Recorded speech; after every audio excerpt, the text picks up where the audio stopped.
Hey everybody, welcome back to Worship Guitar Now. I recently played at a church, and when I was finished, somebody came up to me and asked me, "Between songs I seen you moving something around on your guitar, what was that?" Well, of course it was my capo, and they asked me what it was for and how it was used. So I explained to them, and it gave me a good idea for a video on how to use the capo and what it's used for.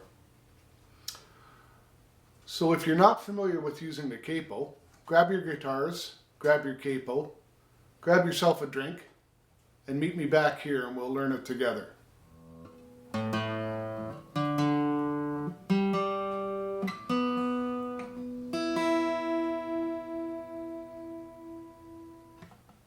Oh hey, you're back and all tuned up. And if you're not familiar with tuning, check out the last video I dropped on tuning your guitar. So today, we're going to learn about the capo and how it works. I'm using this Kaiser capo, pretty inexpensive, available on Amazon or any music store. If I can, I'll put a link about it down below. But anyways, like I said before, somebody asked me a question on this thing that they see me moving around on my guitar. Well anyways, it's a capo. And if you're not familiar, what the capo does, all it does is take the place of the nut that's on your guitar. And the reason that somebody would use one of these is some of the chord shapes are easier to play than others. Take for instance G chord shape, and C, and D, and E minor. These are some of the first chords that you learn, and they're easy to play. Now sometimes when I'm playing with a piano player, she might want to play in the key of, let's say, B flat.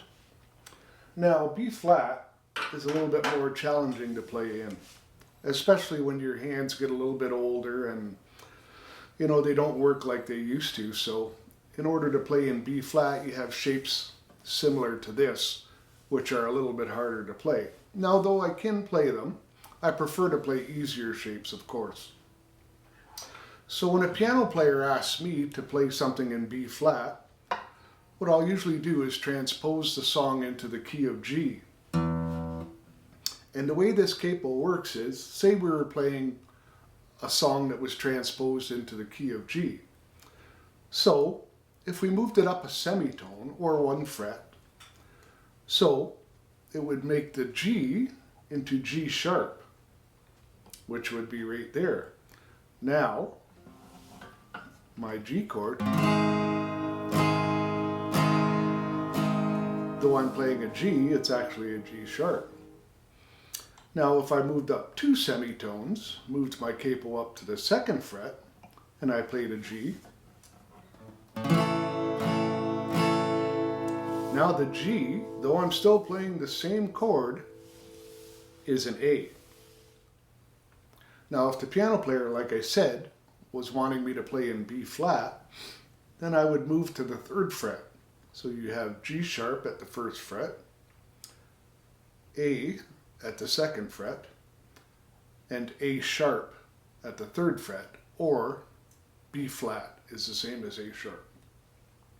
So I would put my capo on the third fret there, and now in order to play B flat, I'm playing that same familiar shape, but I'm playing in her key. So let's hear the two different sounds.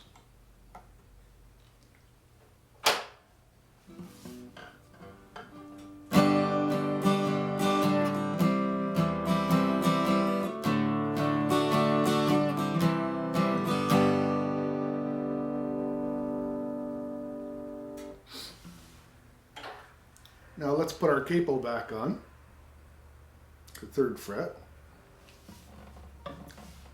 Again, keep in mind that I'm playing the same shapes as before.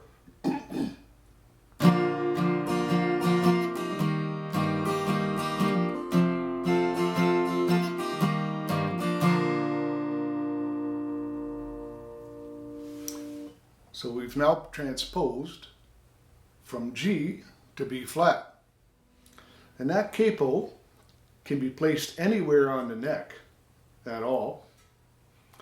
Now, if somebody wanted you to play something in the key of E, but you were more familiar with C shapes, so you would just use your capo and you would count up. C sharp, D, D sharp, and E. And you would put your capo on the 4th fret. And now, the C you play is actually an E.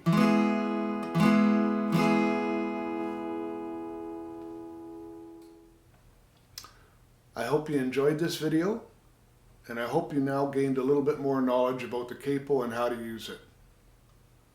If you liked the video, please hit the like button and subscribe, and join me again next time on Worship Guitar Now.